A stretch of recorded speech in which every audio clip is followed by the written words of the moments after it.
인터넷에는 성범죄 가해자들의 반성문 대필 사이트는 물론 가명을 컨설팅해준다는 업체까지 등장해 시장을 형성하고 있습니다. 성범죄 전문을 표방하는 한 로펌이 운영하는 인터넷 커뮤니티입니다. 10만 명이 넘는 이들이 이곳에서 성범죄 관련 정보를 공유하고 있습니다. 재판 결과를 공유하는 게시판에선 기적이 일어났다. 끝내 살아 돌아왔다며 가명 성공 사례를 축하합니다. 미성년자를 성폭행했다는 한 회원은 집행유예를 받았다는 글을 게시했습니다.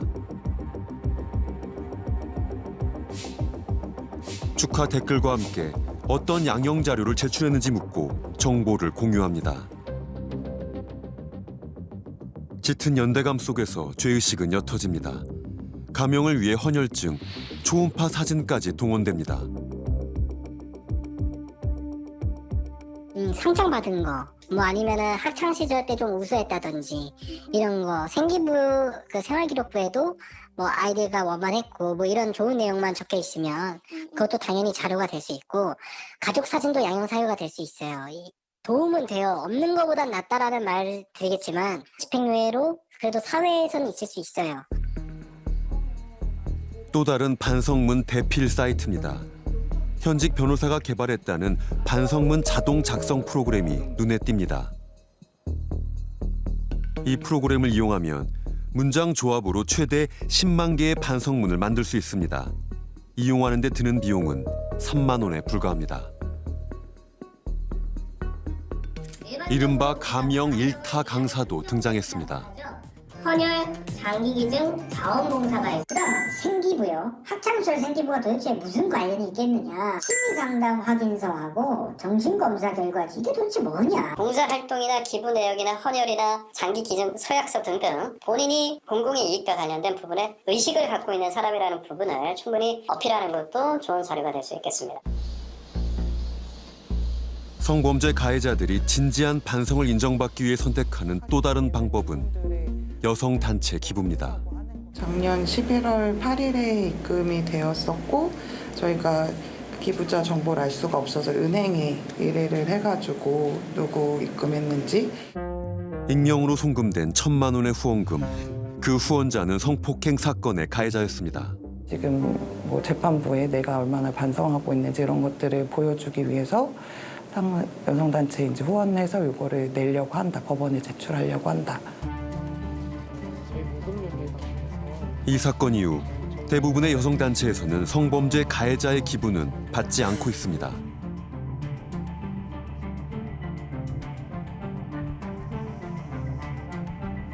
잘못해도 반성문 써서 내고 후원하고 뭐 이렇게 했더니 형량 뭐 집행유예 나왔다더라. 그러면은 너도 그렇게 해라. 그래서 그 성범죄자 카페 있잖아요. 카페 이런 데서 그런 정보들 서로 공유되고 이러면서 계속 이게 확산되니까 우리 사회의 어떤 문화로 확산될까 봐 너무 걱정되죠. 가명을 컨설팅해준다는 한 업체. 수천 명이 이 업체를 통해 가명을 받는 데 성공했다고 홍보합니다.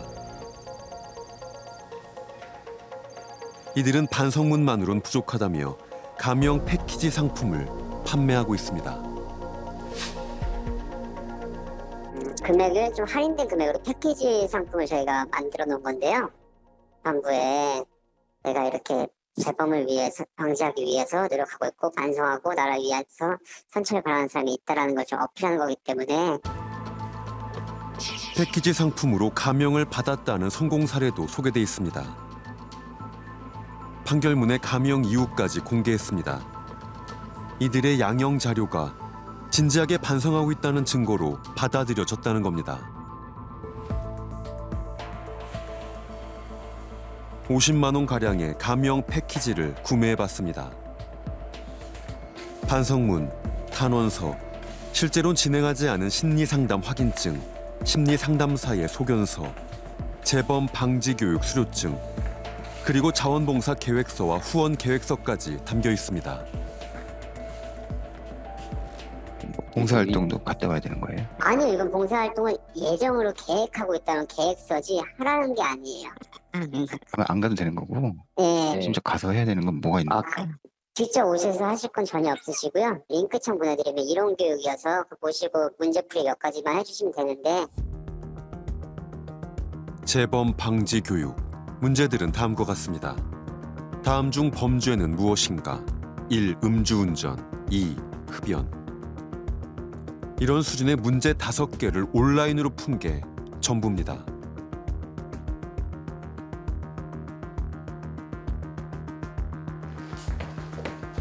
이런 자료가 양형 자료가 될 수 있을지 전문가의 자문을 받아봤습니다. 트로 그냥 의뢰를 하겠다라고 네. 했더니 그냥 이게 오더라고요. 와, 이름 줬더니 와. 아무것도 안 했는데 이렇게 왔어요. 네, 맞는 것 같은데 이게 왔더라고요. 상담도 안 하셨는데. 네. 와. 상담을 해.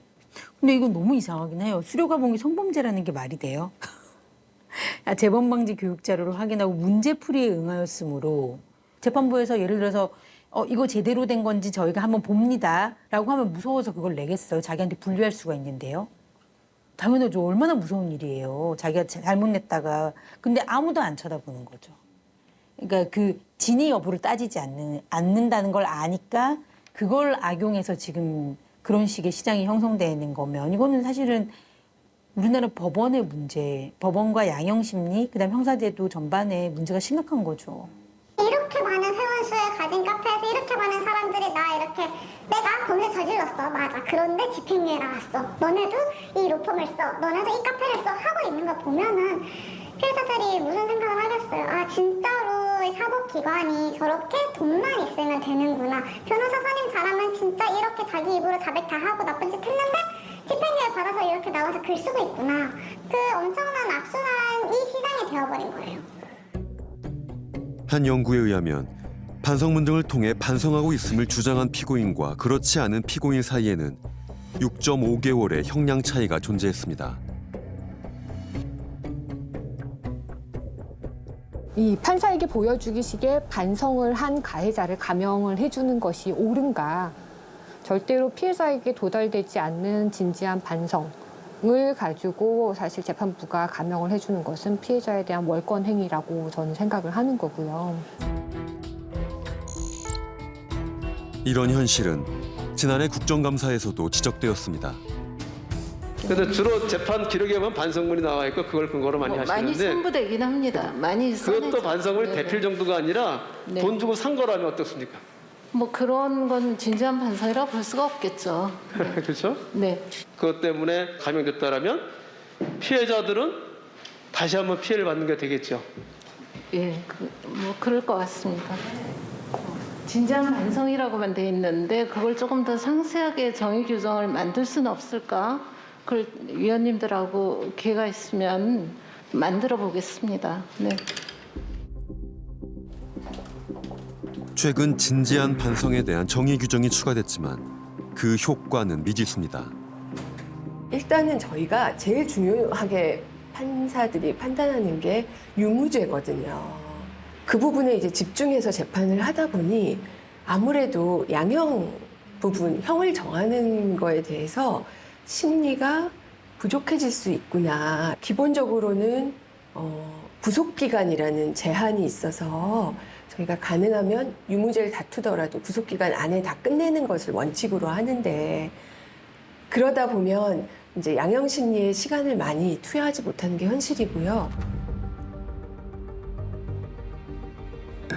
반성에 대한 정의 규정이 생겼다고 하더라도 양형 자료를 확인하는 절차, 즉 양형 판단 실무에 변화가 없다면 그 실효성을 기대하기 힘들다는 지적입니다.